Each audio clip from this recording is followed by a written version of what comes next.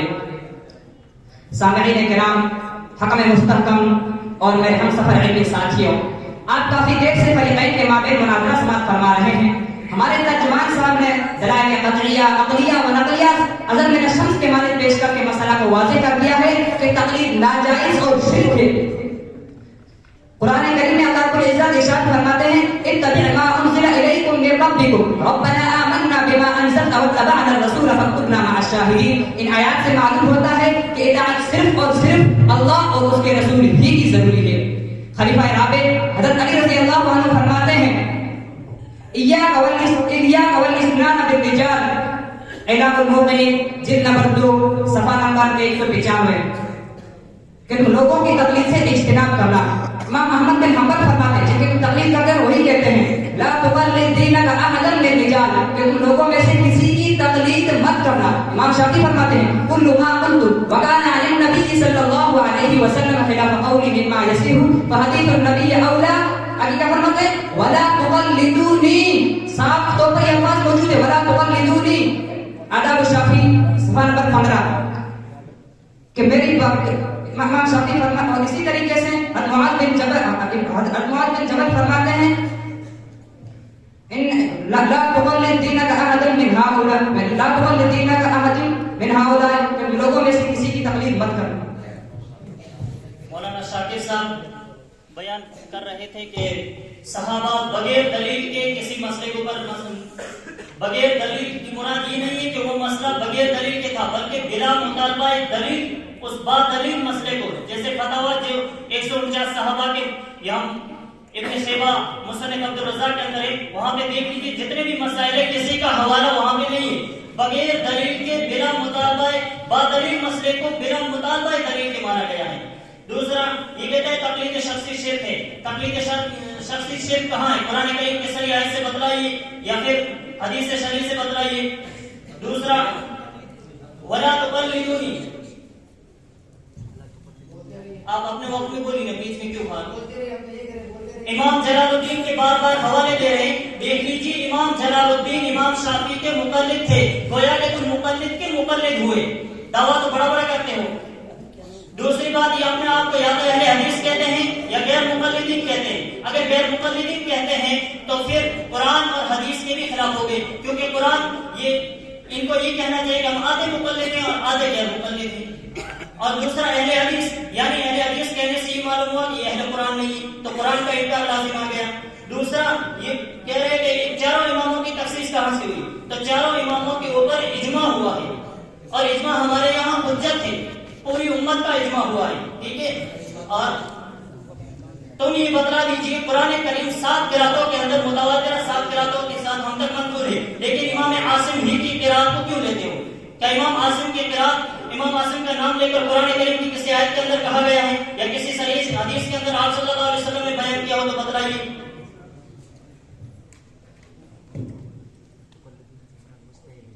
اور ولا تقلدوا، یہاں اس سے مراد مجتہد ہے، اور مجتہد کی تقلید کی جاتی ہے. جب تم صحابہ کی تقلید کرتے ہو تو پھر اجماع کا انکار کیوں کرتے ہو؟ اچھا، اجماع کو ماننے والوں کو یہ ان کی باتوں سے معلوم ہوتا ہے کہ اجماع کو ماننے والوں کی دوزخی کہتے ہیں. تو اجماع کو ماننے والے کا دوزخی ہونا قرآن کریم کی کسی آیت سے بتلائیے یا صحیح حدیث سے بتلائیے. اپنے دعوے کو مضبوط و مستحکم کرنے کے لیے اور غیر مقلد کی کیا کیا حرکتیں ہیں وہ اپنی تجربات کی روشنی کے اندر آئے اور ان کو دندان شکن جواب دیں. وبه نستعين. اما بعد، قابل قدر اساتذہ اکرام، حکم مستحکم اور سامنے بیٹھے ہوئے فریق مخالف، کافی عرصہ پہلے میں بھی فرقہ باطلہ میں سے ایک فرقہ غیر مقلدیت کی زلزل میں آ چکا تھا، لیکن الحمدللہ ثم الحمدللہ اللہ تبارک و تعالیٰ کا شکر ہے، اللہ تبارک و تعالیٰ نے عقل سلیم عطا فرمائی اور صحیح سوجھ بوجھ عطا فرمائی. چنانچہ میں نے اس فرقے کو چھوڑ دیا اور صحیح مذہب جو دنیا کے اندر تھا اس کو اختیار کر لیا. چنانچہ میں نے احناف کی کتابوں کا خوب مطالعہ کیا. مطالعہ کرنے کے بعد میں اس نتیجے تک پہنچا کہ تقلید کے بغیر شریعت کے نکات کو، شریعت کی باریکیوں کو، شریعت کے مزاج کو سمجھنا بہت مشکل ہے. گویا تقلید ہر وقت اور ہر قدم پر ضروری ہے. ہمارے اکابر علماء حضرت قاضی ثناء اللہ صاحب دامت برکاتہم و دیگر احباب نے دلائل کے ذریعے سے مسئلہ تقلید کو بالکل واضح اور بے غبار کر دیا ہے. اب چندہ دلائل کی ضرورت نہیں ہے، لیکن حضرت کا حکم ہے، اس لیے میں چند دلائل گوش گزار کر دیتا ہوں. خدا کرے یہ رائے راست پر گامزن ہو جائے. عن الاسود بن يزيد رضي الله تعالى عنه قال: اتانا معاذ باليمن معلما واميرا فسالناه عن رجل توفي وترك ابنه واختا قضى للابنه بالنصف وللاخت النصف ورسول الله صلى الله عليه وسلم حي. بخاری شریف جلد نمبر 2 صفحہ نمبر 998. حضرت اسود بن یزید سے روایت ہے، انہوں نے بیان کیا کہ حضرت معاذ رضی اللہ تعالی عنہ ہمارے یہاں معلم اور حاکم بن کر آئے. ہم نے ان سے مسئلہ دریافت کیا کہ ایک شخص کا انتقال ہو گیا، اس نے ایک بیٹی اور ایک بہن وارث چھوڑی. تو حضرت معاذ رضی اللہ تعالی عنہ نے دونوں میں بیٹی کے لیے نصف مال کا اور بہن کے لیے ایک نصف مال کا فیصلہ فرمایا، حکم فرمایا. لہذا اور نبی پاک علیہ الصلوۃ والسلام اس وقت باحیات تھے. اس حدیث پاک سے معلوم ہوا کہ نبی پاک علیہ الصلوۃ والسلام کے زمانہ مبارک کے اندر تقلید شخصی جاری تھی. اس لیے کہ تقلید شخصی کہتے ہیں کسی کا قول محض اس حسن ظن پر مان لینا کہ دلیل کے موافق بتلائے گا اور اسے دلیل کا مطالبہ نہ کیا جائے. اس حدیث پاک کے اندر سائل نے حضرت معاذ رضی اللہ تعالی عنہ سے دلیل کا مطالبہ نہیں کیا ہے، محض ان کے تدین کے اوپر اعتماد کر لیا اور یہی تقلید ہے. اور یہ حضرت معاذ رضی اللہ تعالی عنہ رسول اللہ صلی اللہ علیہ وسلم کے بھیجے ہوئے تھے، اور حضرت معاذ رضی اللہ تعالی عنہ کے اس جواب کی اتباع پر جو کہ نبی پاک علیہ الصلوۃ والسلام کی حیات مبارکہ کے اندر پیش آیا تھا، حضور سے نہ انکار ثابت ہے نہ کسی سے اس کا اختلاف. لہذا اس سے معلوم ہوا کہ تقلید شخصی جائز ہے، اس لیے کہ نبی پاک علیہ الصلوۃ والسلام کا انکار نہ فرمانا اور کسی کا اختلاف نہ کرنا یہی اس بات کی دلیل ہے کہ تقلید شخصی واجب اور ضروری ہے. اس کا ایک قدم بھی آگے نہیں بڑھا سکتا. لہذا تقلید شخصی کا ہونا واجب اور ضروری ہے. بزم قاسم کا یہ تحقیقی اور علمی مباحثات حضرات اکابر کی سرپرستی میں تمام حاضرین اور سامعین کے تعاون سے بحسن و خوبی اختتام پذیر ہو رہا ہے. اب آج کے اس مباحثے اور مناظرے کے حکم عالی مقام حضرت مفتی عبدالسلام صاحب دامت برکاتہم العالیہ کے فیصلہ کن گفتگو پر یہ مجلس انشاءاللہ اختتام پذیر ہو رہی ہے. میں حضرت والا سے انتہائی ادب کے ساتھ درخواست کروں گا اپنی گفتگو کے ذریعے فیصلہ کن اور قول فیصل تحقیقی گفتگو سے ہم سب کو محفوظ فرمائیں. قبل ازیں کہ حضرت حکم مستحکم دامت برکاتہم اپنے خطاب سے ہمیں محفوظ و مستفید فرمائیں، میں ترجمان غیر مقلدیت سے کہوں گا کہ آپ شرائط مناظرہ کے مطابق اپنے دعوے سے رجوع کریں. بسم اللہ الرحمن الرحیم. سب سے پہلے تو میں اپنے اساتذہ نظام اور محنت کرانے والے تمام اساتذہ نظام اور دعا میں یاد رکھنے والے تمام طلبہ عزیز کا شکر گزار ہوں. اپنے اساتذہ کا شکر گزار ہوں کہ جنہوں نے یہ ذرعی موقع عنایت فرمایا کہ ہم اپنے ساتھیوں کے درمیان اپنی معافی ضمیر کو ادا کر سکیں، اور اس طریقے کی بزموں میں ہمیں شریک فرما کر ہمیں موقع عنایت کیا کہ ہم اپنے حوصلہ افزائی فرماتے، ہمارے حوصلہ افزائی فرمائیں ہمارے ساتھیوں نے، اساتذہ نظام نے. اور یہ جو ہمارا مشقیہ اور تدریبیہ پروگرام تھا جس کے اندر مجھے یہ حکم دیا گیا تھا کہ فرقہ باطل غیر مقلد کی طرف سے ترجمانی کرنی ہے، تو میں نے اپنے اساتذہ اعظام کو اساتذہ کے حکم کو الامر فوق الادب کے تحت تسلیم کیا اور بحسن خوبی انجام پورا ہوا ہے۔ اور ہم بھی اصل میں امام اعظم ابو حنیفہ رحمۃ اللہ علیہ رحمۃ واسعہ انہی کے پیروکار ہیں اور انہی کے مسلک پر چلنے والے ہیں، اور حضرات علماء دیوبند رحمہم اللہ تعالی انہی کے منہج، انہی کے مسلک، انہی کے نہج پر ہم اپنی جو ہے زندگی کی گاڑی چلانے والے ہیں۔ میں بہت شکر گزار ہوں اپنے اساتذہ اعظام کا اور دل سے دعائیں دیتا ہوں۔ بسم اللہ الرحمن الرحیم وصلی اللہ علی النبی الکریم، اما بعد، اعوذ باللہ من الشیطان الرجیم، بسم اللہ الرحمن الرحیم، سبحانک لا علم لنا الا ما علمتنا انک انت العلیم الحکیم۔ قال تعالی یا ایھا الذین آمنوا اطیعوا اللہ واطیعوا الرسول واولی الامر منکم فإن تنازعتم في شيء فردوه إلى الله والرسول وقال تعالى اهدنا الصراط المستقيم وقال تعالى اعدلوا هو أقرب للتقوى وقال تعالى ادع إلى سبيل ربك بالحكمة والموعظة الحسنة وجادلهم بالتي هي أحسن صدق الله العلي العظيم۔ حضرات علماء کرام، اساتذہ اعظام اور طلبہ عزیز،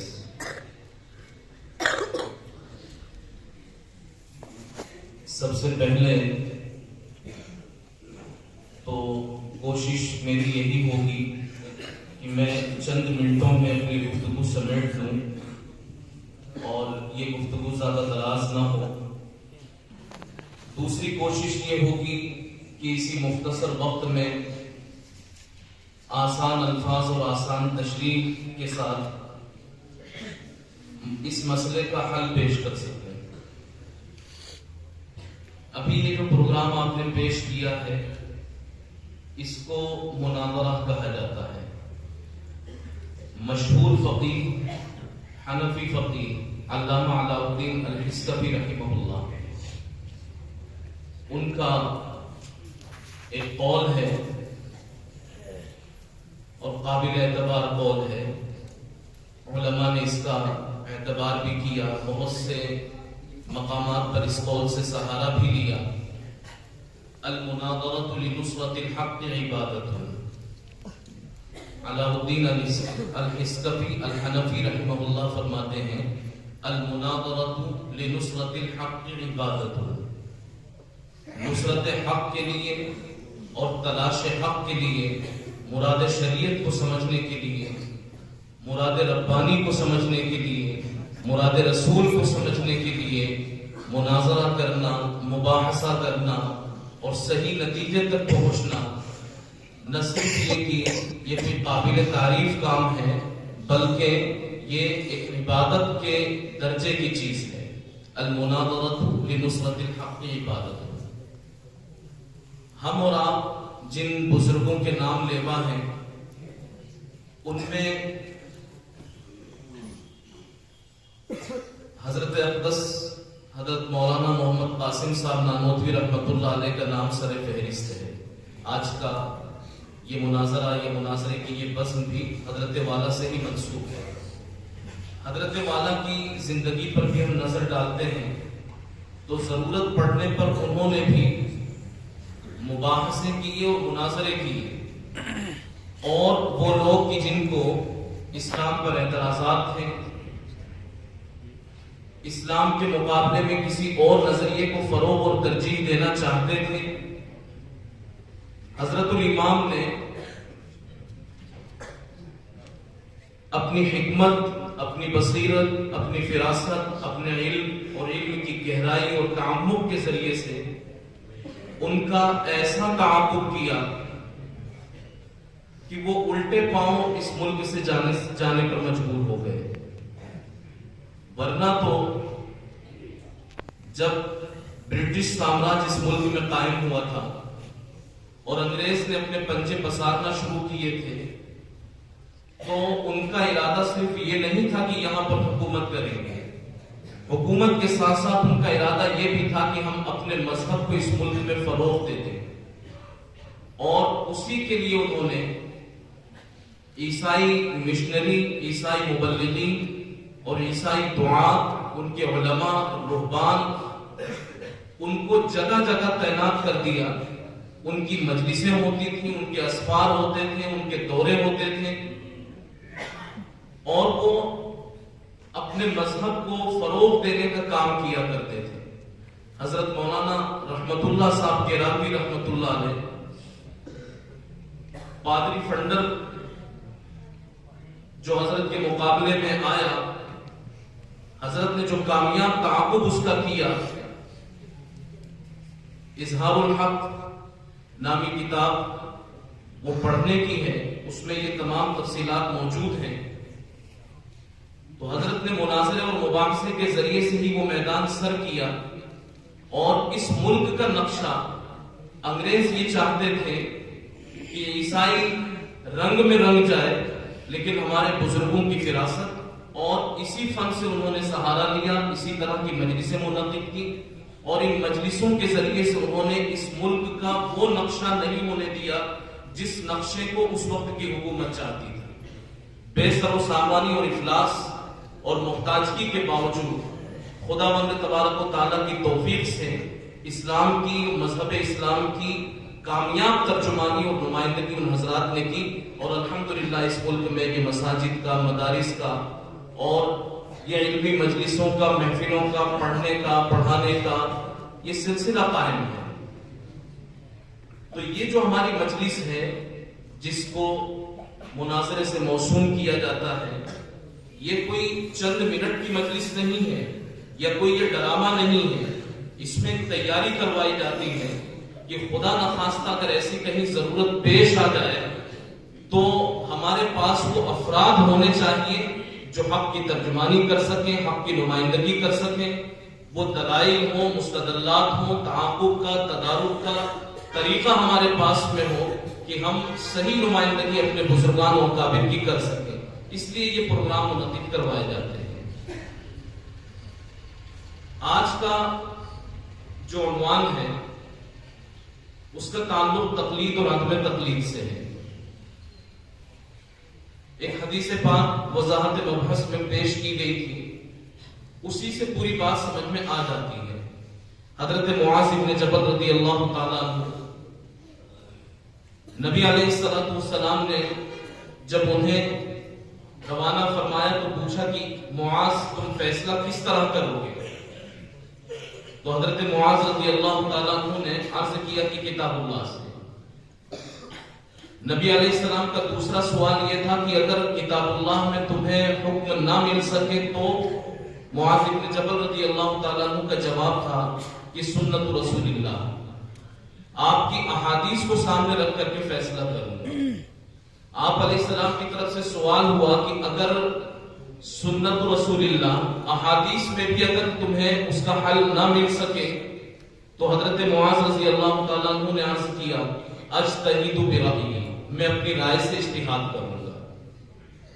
اب یہیں سے یہ اشارہ مل جاتا ہے کہ کچھ مسائل ایسے ہوں گے کہ جو مسائل قرآن کریم سے یا احادیث کی صریح عبارتوں سے حل نہیں ہو سکیں گے. کچھ مسائل ایسے ہوں گے کہ جو کتاب اللہ سے اور رسول اللہ کی احادیث کی صریح عبارتوں سے حل نہیں ہو سکیں گے. کچھ مسائل اس طرح کے آئیں گے، ان میں اجتہاد کی ضرورت پیش آئے. اسی لیے حضرت معاذ رضی اللہ تعالیٰ عنہ نے کہا اجتہد برأیی، میں اجتہاد کروں گا. نبی پاک علیہ السلام نے اس پر ان کی تردید نہیں فرمائی، بلکہ اللہ تبارک و تعالیٰ کا شکر ادا فرمایا کہ اللہ کا شکر ہے کہ اس نے اپنے رسول کو ایسا رسول اور قاصد عطا فرمایا کہ جو حق تک پہنچنے کے لیے عمدہ صلاحیت ہو اور حق تک پہنچنے کے لیے ہر وہ کام کرنے کے لیے آمادہ ہے جس سے حق تک رسائی ہو سکے. تو حضرت معاذ بن جبل رضی اللہ تعالیٰ عنہ کہ یہ کہنے پر نبی علیہ السلام نے ان کی تائید و تسلیم فرمائی. بہرحال اس سے اشارہ اس بات کی طرف ہو جاتا ہے کہ تمام مسائل قرآن و حدیث سے حل نہیں ہو سکیں گے. آیت کریمہ یا ایھا الذین آمنوا اطیعوا اللہ واطیعوا الرسول واولی الامر منکم، اس میں تین چیزیں ہیں. اللہ کی اطاعت کرو، اللہ کے رسول کی اطاعت کرو اور اولو الامر کی اطاعت کرو۔ اولو الامر سے مراد کون ہے؟ ابھی آپ حضرات نے اس پر تحقیقی گفتگو کی ہے کہ اس سے یہ بھی مراد ہو سکتے ہیں، یہ بھی مراد ہو سکتے ہیں، یہ بھی مراد ہو سکتے ہیں، لیکن باتفاق مفسرین اس کے مراد اولی حضرات صحابہ ہیں کہ تم اللہ کے رسول کی اطاعت کرو، وَأُولُو الْأَمْرِ مِنْكُمْ، اور حضرات صحابہ کی اطاعت کرو۔ فَإِن تَنَازَعْتُمْ فِي شَيْءٍ فَرُدُّوهُ إِلَى اللَّهِ وَالرَّسُولِ، اگر کسی معاملے میں تمہیں خلجان پیش آ جائے، کوئی نزاع پیش آ جائے، فَرُدُّوهُ، تو اپنے اس معاملے کو لوٹاؤ اللہ اور اللہ کے رسول کی طرف۔ اب اس سے کیا مراد ہے؟ اگر اس سے اطاعت رسول اور اطاعت خدا ہی مراد لیا جائے تو یہ تکرار ہے، یہ تکرار ہے، اور بے محل تکرار وہ فصاحت کے خلاف ہے۔ تو قرآن پاک میں یہ جو کہا گیا فَإِن تَنَازَعْتُمْ فِي شَيْءٍ فَرُدُّوهُ إِلَى اللَّهِ وَالرَّسُولِ، اس سے اطاعت رسول اور اطاعت خدا مراد نہیں ہے، وہ تو اطیعوا اللہ واطیعوا الرسول سے مراد ہو چکا۔ اب یہ جو فَإِن تَنَازَعْتُمْ فِي شَيْءٍ فَرُدُّوهُ إِلَى اللَّهِ وَالرَّسُولِ یہ جو کہا گیا ہے، جو اپنے نزاع ہو اور اپنے وہ معاملات جو خلجان کا باعث بن جائیں ان کو اللہ اور اللہ کے رسول کی طرف لوٹاؤ کا مطلب یہ ہے کہ قرآن و حدیث کے سامنے پیش کر کے ان سے قیاس کرو، اجتہاد کرو، ورنہ اگر وہی مراد لیں گے اطاعت اللہ اور اطاعت الرسول تو پھر یہ تکرار ہو جائے گا۔ تکرار سے بچنے کے لیے یہاں اس آیت کریمہ سے اجتہاد اور قیاس کو مراد لینا پڑے گا۔ تو اجتہاد اور قیاس جب یہ چیزیں نصوص سے ثابت ہیں تو اس کا مطلب یہ ہے کہ اس کی ضرورت پیش آئے گی۔ اب انسان دو میں سے کچھ ایک ہو سکتا ہے، یا تو وہ مجتہد ہوگا یا مقلد ہوگا۔ مقلد کا مطلب ہوتا ہے کسی کی بات کو مان لینا۔ حضرت امام غزالی رحمۃ اللہ علیہ نے بھی اسی کو لکھا ہے، اور ماضی طریق کے علماء میں صاحب مسلم الثبوت علامہ محب اللہ بہاری رحمہ اللہ نے بھی اسی کو لکھا ہے کہ محض حسن ظن کی بنیاد پر کسی کی بات کو تسلیم کر لینا، مان لینا، اسی کو تقلید کہا جاتا ہے، اسی کو اتباع کہا جاتا ہے۔ تقلید کے معنی ہے کسی کی بات کو مان لینا، کسی کی پیروی کر لینا۔ تو آدمی یا تو کسی کی بات مانے گا یا خود قرآن و حدیث پر غور کر کے اور ماخذ اور مراجع سے استنباط اور استخراج کر کے صحیح مراد شریعت تک پہنچے گا۔ دو میں سے ایک ہو سکتا ہے، یا تو کسی کی بات مانے یا اپنی صلاحیت سے مراد شریعت تک پہنچے۔ اور یہ سب جانتے ہیں کہ ہر انسان میں اس طرح کی صلاحیتیں نہیں ہوتی، اسی لیے قرآن کریم میں کہا گیا فَاسْأَلُوا أَهْلَ الذِّكْرِ إِن كُنتُمْ لَا تَعْلَمُونَ، اگر تمہیں معلوم نہ ہو تو اہل ذکر سے، اہل علم سے پوچھ لو۔ اس کا مطلب یہ قرآن کریم سے اشارہ مل رہا ہے کہ ہر ایک کو ہر بات معلوم ہو جائے یہ ضروری نہیں ہے۔ کچھ باتیں ایسی ہوں گی جو تمہیں معلوم نہیں ہوں گی، معلوم نہ ہو تو جن سے معلوم ہے ان سے پوچھو۔ اب کسی سے پوچھ لو اسی کو تقلید کہا جاتا ہے، اور کسی سے نہ پوچھو اسی کو اجتہاد کہا جاتا ہے۔ یا تو آدمی تقلید کرے گا یا اجتہاد کرے گا، اور اجتہاد کی ضرورت ہے، اجتہاد کی ضرورت ہے، ابھی آپ نے سمجھ لیا، لیکن اجتہاد ہر ایک کے بس کا نہیں ہے۔ اجتہاد کے لیے کچھ مخصوص صلاحیتوں والے لوگ ہوتے ہیں جو کر سکتے ہیں اجتہاد، اس لیے کہ انسان قدم قدم پر دیگر صلاحیتوں کے افراد کا محتاج ہوتا ہے۔ دنیا میں انسان کو بہت سی ضرورتیں پیش آتی ہیں، اور دنیاوی ضرورتوں میں بھی اس کو تقلید کرنی پڑتی ہے۔ مثلا کسی مقدمے میں الجھ جائے تو اس مقدمے سے نکلنے کے لیے اسے کسی ماہر قانونی کی، کسی بیرسٹر کی، کسی وکیل کی مدد لینی پڑتی ہے، وہ اس کی تقلید کرتا ہے۔ مکان تعمیر کرنا ہو تو اسے کسی معمار کی، کسی آرکیٹیکٹ کی مدد لینی پڑتی ہے۔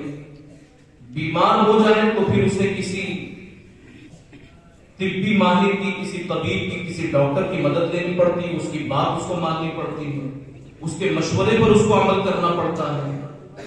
تو انسان قدم قدم پر دوسری صلاحیتوں کے لوگوں کا محتاج ہے۔ ہر انسان میں یہ صلاحیت نہیں ہوتی۔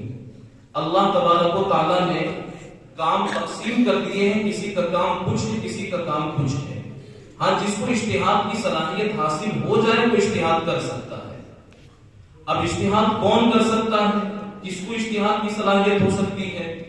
تو حضرت شاہ ولی اللہ صاحب محدث دہلوی رحمۃ اللہ علیہ نے علامہ بغوی علیہ الرحمہ کے حوالے سے لکھا ہے کہ اجتہاد کون کر سکتا ہے.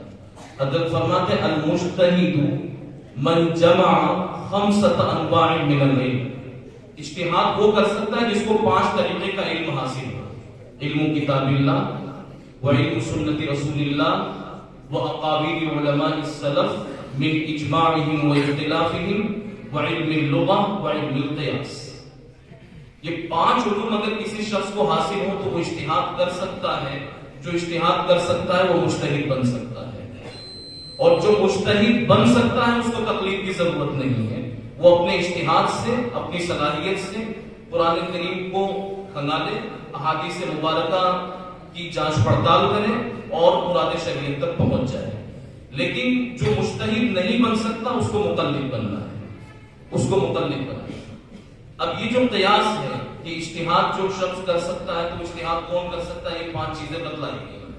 اس میں حضرت فرماتے ہیں کہ قیاس کس کو کہا جاتا ہے؟ وَهُوَ طَرِيقُ اسْتِنبَاطِ الْحُكْمِ عَنِ الْكِتَابِ أَوِ السُّنَّةِ أَوِ الْإِجْمَاعِ. قیاس کہا جاتا ہے کسی بھی حکم کو کتاب اللہ سے, سنت رسول اللہ سے یا اجماع سے اخذ کر لینا. اذا لم يجده صريحا في كتاب او سنة او اجماع.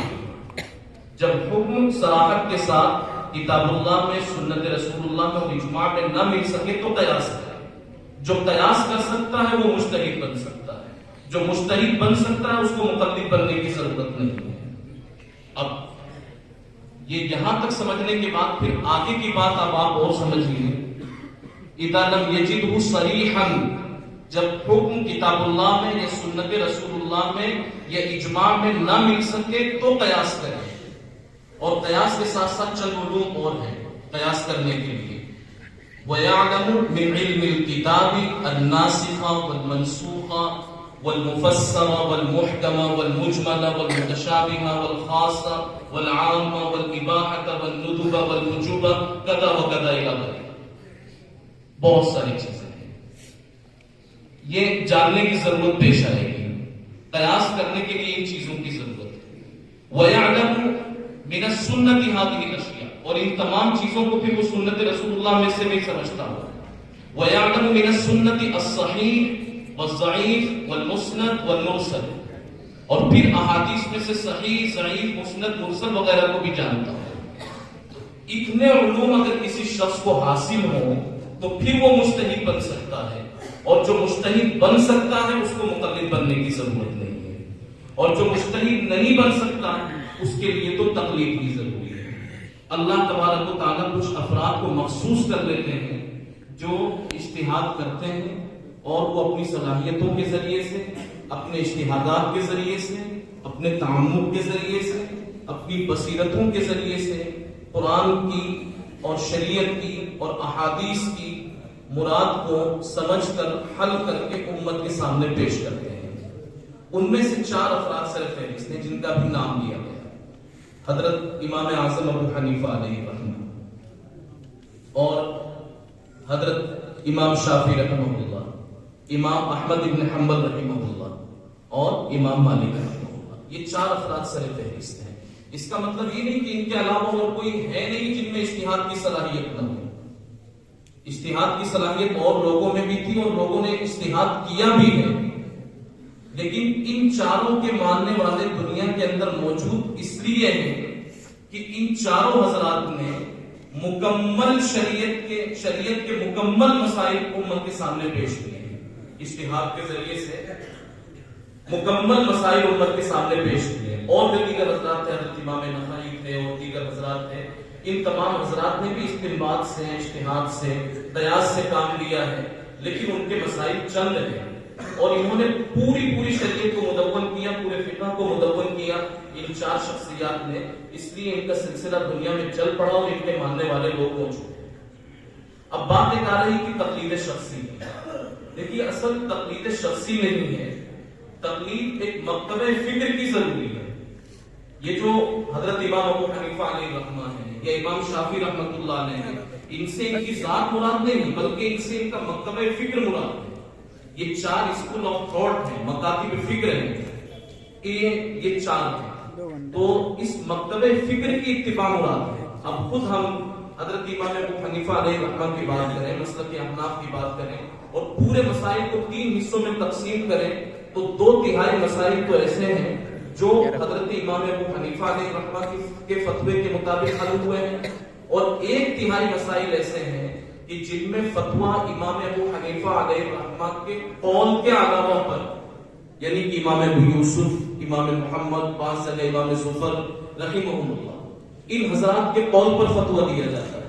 تو 2/3 مسائل ایسے ہیں جو امام ابو حنیفہ علیہ الرحمہ کے فتوے کے مطابق حل ہوتے ہیں اور 1/3 مسائل ایسے ہیں جو امام ابو حنیفہ علیہ الرحمہ کے جو دیگر ماننے والے علماء ہیں، اصول امام صاحب کے ہی ہوتے ہیں، یہ حضرات مسائل کی تفریق کرتے ہیں. تو اس سے کہنا یہ ہے کہ یہ امام ابو حنیفہ علیہ الرحمہ کی تقلید مراد نہیں بلکہ مکتبہ فکر کی تقلید مراد ہے. احناف یا حنفیت یہ ایک مکتبہ فکر ہے، اس کی تقلید مراد ہے. اور اسی طریقے سے حضرت امام شافعی رحمۃ اللہ علیہ یا امام احمد بن حنبل، یہ پورا ایک مکتبہ فکر ہے، سلسلہ ہے، اس کی تقلید مراد ہے. اب آخر میں 1-2 باتیں اور سمجھ لیجیے اور پھر میں اپنی گفتگو ختم کرتا ہوں. اب یہ جو چاروں ہیں، انسان کی طبیعتیں اللہ تبارک و تعالیٰ نے الگ الگ طریقے کی بنائی ہیں. ایک ہی نظام کا اور ایک ہی قانون کا پابند انسان کو بنا دیا جائے تو انسان ہمیشہ ایک قانون اور ایک نظام کے مطابق زندگی نہیں گزار سکتا. کبھی اس پر یسر کی حالت ہوتی ہے، کبھی عسر کی حالت ہوتی ہے، کبھی وہ بیمار ہوتا ہے، کبھی آسودہ ہوتا ہے، کبھی خوشحال ہوتا ہے، کبھی غمگین ہوتا ہے، کبھی الجھا ہوا ہوتا ہے. الگ الگ طریقے کی کیفیتیں اور طبیعتیں انسان کی الگ الگ اوقات میں ہوتی رہتی ہیں. ایک ہی نظام کا اگر انسان کو پابند بنا دیا جائے اس کے لیے دشواریاں کھڑی ہو جائیں گی. لیکن جہاں تک ہو سکے ایک ہی نظام کا پابند رہنا چاہیے. ہاں، دشواری پیش آنے کے وقت میں کسی دوسرے نظام سے سہارا لیا جا سکتا ہے تاکہ آدمی بے قانون نہ ہو، دائرے سے باہر نہ جائے. نظام سے جو جڑا ہوا ہوتا ہے وہ دائرے کا آدمی کہلاتا ہے کہ یہ دائرے میں رہنے والا ہے. تو اسی طریقے سے یہ 4 قانون اور 4 نظام ہیں، حنفیت، شافعیت، حنبلیت اور مالکیت. یہ 4 قانون اور 4 نظام ہیں. ہمیں ایک ہی نظام سے جڑے رہنا ہے. حنفی نظام سے ہم جڑے ہوئے ہیں، لیکن اگر کہیں ہم الجھ جائیں اور اس طریقے کے مطابق ہمیں دشواری کھڑی ہو رہی ہو زندگی کے کسی موڑ پر، زندگی کے کسی مرحلے میں، تو آپ جانتے ہی ہیں کہ ہمارے یہاں یہ ضابطہ ہے فقہا کے یہاں کہ علی مذہب الغیر عمل کیا بھی جا سکتا ہے اور دشواری پیش آنے کے وقت میں علی مذہب الغیر فتویٰ دیا بھی جا سکتا ہے تاکہ انسانی طبیعتیں اصل شریعت کے دائرے سے باہر نہ جانے پائیں. تو اس لیے یہ 4 رنگ ہمارے سامنے ہیں، حنبلیت، شافعیت، مالکیت، حنفیت. یہ جو 4 رنگ ہیں، یہ 4 قانون ہیں، یہ انسان کی طبیعتوں کو سامنے رکھ کر کے اللہ کی طرف سے ہی یہ منظور تھے کہ اس طرح کے 4 قانون دنیا میں آئیں. بہرحال بس ہمیں کوشش تو یہی کرنی چاہیے کہ ہم اپنے مسلک سے جڑے رہیں، مسلک حق سے ہمیشہ وابستہ رہیں. اور کل حضرت شیخ الاسلام مفتی محمد تقی عثمانی صاحب دامت برکاتہم کی ایک گفتگو ہم نے سماعت کی. حضرت والا اس میں فرما رہے تھے کہ تاریخ کی ابتدا سے لے کر کے آج تک نظر ڈالیں، بہت سے فتنے آتے ہیں، بہت سے نظریات آتے ہیں، الگ الگ افکار کے ماننے والے لوگ آتے ہیں، لیکن اور ان کا چرچا بھی ہوتا ہے، ان کا شہرہ بھی ہوتا ہے، لیکن ان کے دنیا میں پنپنے کا وقت محدود ہوتا ہے. کچھ دنوں تک تو ان کا بہت چرچا ہوتا ہے، ان کی تحریروں کو لوگ بہت احترام سے پڑھتے ہیں، ان کی تحقیقات پر لوگ سر دھنتے ہیں، لیکن کچھ دنوں کے بعد وہ ان کا چرچا ایسا ختم ہو جاتا ہے گویا کہ وہ ناپید ہو. الگ الگ طریقے کے فرقے آئے اور چلے گئے. صرف ما انا علیہ واصحابی یہ کسوٹی ہے، جو اس پر کھرا اترے گا وہی قائم رہے گا، وہی باقی رہے گا. اور جو ما انا علیہ واصحابی اس ڈگر سے جو ہٹ گیا تو چاہے اس کی گفتگو کتنی لچھے دار ہو، اس کی تقریروں میں، اس کی تحریروں میں کتنا ہی دم ہو اور لوگ تیزی سے اس کی طرف رجوع کر رہے ہوں، اس کے ماننے والوں کا دائرہ بڑھتا بھی جا رہا ہو، لیکن گھبرانے کی ضرورت نہیں ہے. وہ مسلک مٹ کر کے رہے گا اور وہ نظریہ ختم ہو کر کے رہے گا. ما انا علیہ واصحابی، یہ قانون ہے، یہ کسوٹی ہے. جو اس پر گامزن ہے وہی راہ حق پر ہے، اور وہی طریقہ اور وہی راہ انشاءاللہ راہ نجات ہے، وہی طریقہ حق ہے. تو ہمیں اپنے صحابہ کے، اپنی شریعت کے اور اپنے قرآن کے، اپنے رسول کے اور اللہ تبارک و تعالیٰ کے راستوں کو مضبوطی سے پکڑنا ہے اور انہی راستوں کی اور انہی طریقوں کی پیروی کرتے ہوئے ہمیں چلنا ہے. ہاں یہ ہے کہ جب فرقے سر اٹھائیں اور فتنے سر اٹھائیں تو صلاحیتیں ہمارے اندر ہونی چاہیے اس کی سرکوبی کی، صلاحیتیں ہمارے اندر ہونی چاہیے اس کے مقابلے کی. جیسا کہ میں نے ابتدائی گفتگو میں اپنے سرخیل اکابر اور سرخیل بزرگوں کا آپ کو حوالہ دیا ہے، تو ہمیں وہ صلاحیتیں ہونی چاہیے، لیکن مایوس نہیں ہونا ہے، گھبرانا نہیں ہے. ما انا علیہ واصحابی، اس پر ہم قائم ہیں، یہی چاہتا ہے حق ہے. اور جتنی آوازیں چاہے بہت زیادہ ان کو پذیرائی اور مقبولیت حاصل ہو، لیکن وہ آوازیں دب جائیں گی، وہ طریقے مٹ جائیں گے، یہی طریقہ باقی رہے گا انشاءاللہ العزیز. میں اسی پر اپنی گفتگو ختم کرتا ہوں. اور دیکھیے تقلید شخصی کی بات تو اس میں آ گئی. ابھی دونوں طرف سے جو ہمارے عزیز طلبہ نے پروگرام پیش کیا ہے، بہت اچھا پروگرام پیش کیا. اہل حق کو جس سنجیدگی کی ضرورت ہوا کرتی ہے انہوں نے اسی سنجیدگی کا مظاہرہ کیا. اور ہمارے وہ طلبہ، وہ بھی اہل حق ہی ہیں، تھوڑی دیر کے لیے انہوں نے لبادہ اڑا تھا اور تھوڑی دیر کے لیے انہوں نے ان کا کردار ادا کیا تھا، لیکن مبارکباد ہے اس پر کہ انہوں نے بہترین رول ادا کیا، بہترین کردار ادا کیا اور وہی باتیں بولی اور وہی جملے استعمال کیے اور وہی تعبیرات جو اس طرف سے ہوتی ہیں اور اسی میں مشق ہے. ان کی جو اصل لڑائی ہے وہ لڑائی فقہ سے نہیں ہے، وہ لڑائی مختلف مسالک سے نہیں ہے. سارا غبار جو ان کا اور ان کی دل کی جتنی اپج ہے وہ جو کچھ نکلتی ہے وہ حضرت امام ابو حنیفہ علیہ رحمہ کے خلاف. اس لیے ابتدائی گفتگو میں آپ نے سنا ابھی کہ حنفی اس طرح ہوتے ہیں، حنفی اس طرح ہوتے ہیں، حنفی اس طرح ہوتے ہیں، حنفی اس طرح ہوتے ہیں. تقلید کا جو تعلق ہے وہ صرف امام ابو حنیفہ علیہ رحمہ سے نہیں، دیگر اور بھی امام ہیں، لیکن غبار زیادہ امام ابو حنیفہ علیہ رحمہ پر نکالا جاتا ہے. یہ وہ لوگ نکالتے ہیں اور اسی کی اچھی ترجمانی کی ہمارے عزیز طالب علم نے. بہرحال بہت اچھا پروگرام آپ حضرات نے پیش کیا ہے. اللہ تبارک و تعالیٰ خوب خوب مبارک فرمائے. اور جہاں تک آج کی کامیابی کا تعلق رہا تو کامیاب تو دونوں ہی طرف کے لوگ ہیں اور بہت کامیاب ہیں اور انشاءاللہ رہیں گے بھی. اللہ تعالیٰ کام بھی دیں گے. بس اتنا ہے کہ اگر اہل حق کو ان کی محنت کی داد دی جائے تو دوسری طرف جو ہمارے طلبہ بیٹھے ہوئے تھے ان کی محنتوں کو ہم نظر انداز نہیں کر سکتے. میں اسی پر اپنی گفتگو ختم کرتا ہوں. وآخر دعوانا الحمدللہ.